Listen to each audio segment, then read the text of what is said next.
आपल्या विचार यांच्या अंतःकरणामध्ये आहे असे आपले लोकप्रिय नेते सुरेश अण्णा यांचंही मनापासून या ठिकाणी स्वागत आहे। मंडळ गोवा रामदासी या ठिकाणी करत आहे अण्णांचाही सत्कार।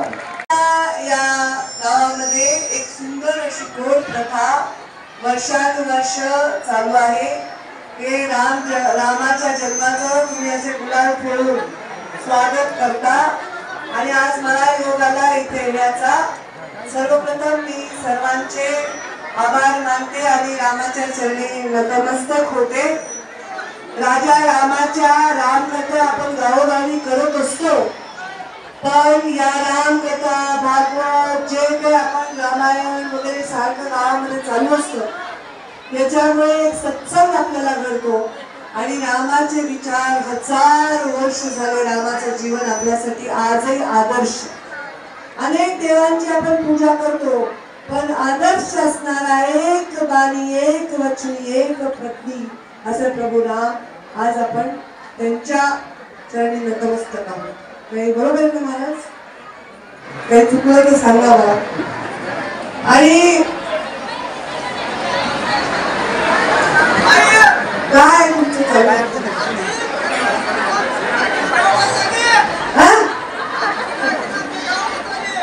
आमची वागीण आमच्या गावात आली बघा।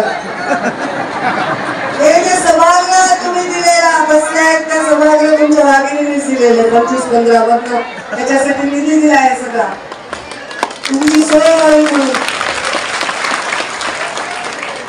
मला तुम्ही सर्वजण आशीर्वाद द्या, कारण रामाचं जीवन हे माझ्यासाठी खूप आदर्श आहे। आपल्या पिता दशरथाला दिलेला शब्द पूर्ण करण्यासाठी 14 वर्षाचा वनवास ज्यांनी भोगला, त्या रामाचं जीवन चरित्र समोर असताना आपल्या पित्याला शब्द दिलेला पूर्ण करण्यासाठी राजकारणात आणि समाजकारणात वनवास भोगायची तयारी सुद्धा आपण ठेवावी लागते आणि तो वनवास भोगून मी आता परत आलेली आहे आणि वनवासानंतर राज्याभिषेक असतो। त्यामुळे आता तुम्हा सर्वांचा राज्याभिषेक होणार। नेता असा असावा की ज्याला मान मिळाला तर प्रत्येकाला वाटावं की आपल्यालाच मान मिळालाय। त्यामुळे या बीड जिल्ह्याला जोही मान भविष्यात मिळेल माझ्या माध्यमातून तो माझा नसून तुम्हा सर्वांचा मान असेल असं मी या पवित्र स्थळी आपल्या सर्वांना शब्द देते। आपण सर्वांनी असंच प्रेम असाच आशीर्वाद माझ्या समोर नेहमी एक असंच प्रेमाचा तुम्ही ओटी भरून माझी मला नेहमी पाठवत चला असं आपल्या सर्वांना सांगते।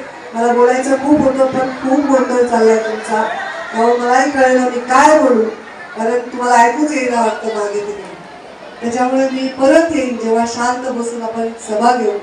मला आज तुम्ही गुलाल लावलाय ना, मग 4 जून नंतर मी गुलाल लावायला परत येईन, कारण 4 जून ही तारीख सगळ्यांना माहिती काय, आपल्या मुंडे साहेबांचा सत्कार ठेवला होता आपण 4 जूनला, पण मुंडे साहेबांचा आपल्याला या हाताने अंतिम संस्कार करावा लागला।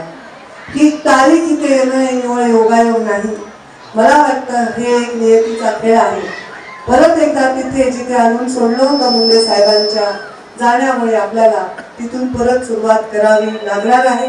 मी 5 वर्ष पालकमंत्री म्हणून जे काम केलं त्या कामाचे आशीर्वाद आहेत की आज 5 वर्ष घरी असताना सुद्धा मी जेव्हा आले ते एवढं प्रचंड प्रेम हे लोकांचे, म्हणून सांगितलं वनवासानंतर राज्याभिषेक असतो आणि आता तुमचा राज्याभिषेक होणार आहे।